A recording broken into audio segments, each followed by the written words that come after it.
start by checking my door, make sure it's all in good conditions. There's no dents, cracks on the door. And next I got my USU tin, my VIN number for any debris visible. From there I'm going to be checking over here for my mirror and brackets. My brackets are properly mounted to the door, no bolts missing.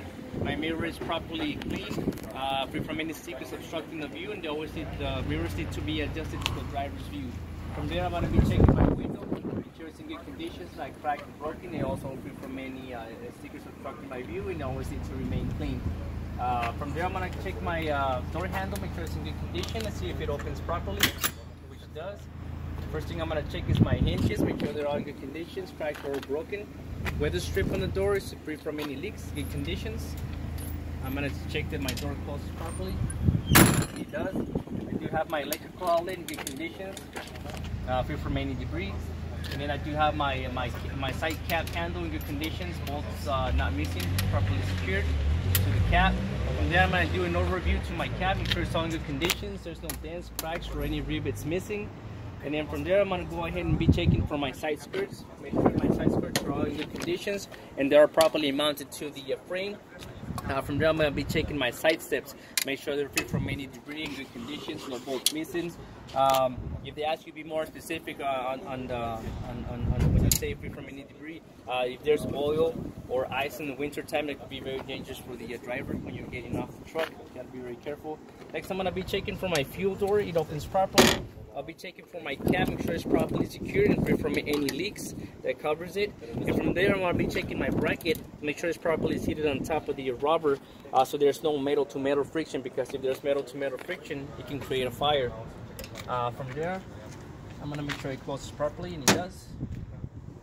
And I'm going to check the back too. I'm going to be doing a review on the back of my cap, make sure it's all in good condition, make sure there's no dents or holes or rivets missing.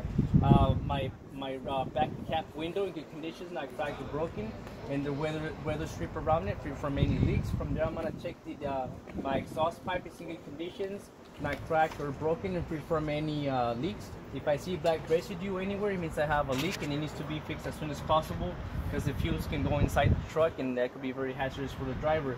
Now the exhaust bracket in good conditions, properly mounted to the exhaust and to the frame in good conditions, not cracked, bent or broken, free from any illegal welds.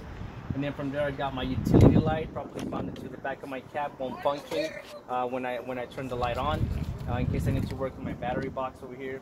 Dummy couplers properly mounted to the cab in good conditions. The dummy couplers are there so when I unhook the trailer and I put my glide hands here so they don't collect any water or oil or dirt.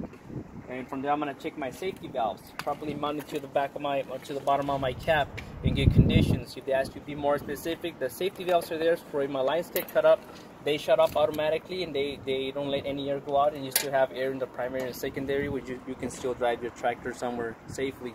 From there I'm going to be checking the bottom of my cap, make sure I'm going to be checking for my left and right side air fuel tanks, make sure they're both in good conditions, not cracked, broken, properly secured with the bracket and free from any leaks. And I'll also be checking for my fuel lines, make sure they're in good conditions and free from any leaks. The air lines that I can see here are free from any leaks in good conditions. And from there I'm going to be checking for my airbags left and right in good conditions, properly mounted to the frame and into the cap, no bumps, cuts or abrasions on the airbags. Next I'm going to be checking for my hydraulic shock absorber, make sure they're all in good conditions. Is this one right here, you see it? This one? Yeah. Left and right side properly mounted to the frame and into the cap, no bolts missing and free from any leaks. From there I'm going to be checking here my cross member. Cross member is in good conditions, no bolts missing, cracked or broken, or free from any illegal welds. My frame rails from where I can see to my left and to my right side, free from any illegal welds, cracks, in good conditions. From there I'm going to check in my primary and secondary air tanks, properly mounted to the frame, not cracked, broken, free from any leaks, and also the air lines that I can see running in through from them in good conditions, free from any leaks. Then I got my tank air drain in good conditions, not cracked or broken, properly mounted to the frame, and the hoses running in and out of it, free from any leaks as well. From there I got my safety, my relay valve in good conditions, not cracked or broken, properly mounted to the frame. And then I'm going to be checking all the air lines in general, running in and out of it, free from any leaks in good conditions. From there I'm going to be checking my battery box, and also the top is used as the catwalk in good conditions, not cracked, bent or broken. The way I check the battery box, I remove the catwalk and I got to make sure All the terminals are in good condition. See, if they show corrosion, it's an indication they need to be retightened and they need to be replaced by a professional. And that's another from my left and my right side. That's my catwalk over there in good conditions, properly mounted to the frame. And that's where we'll leave it here, gentlemen.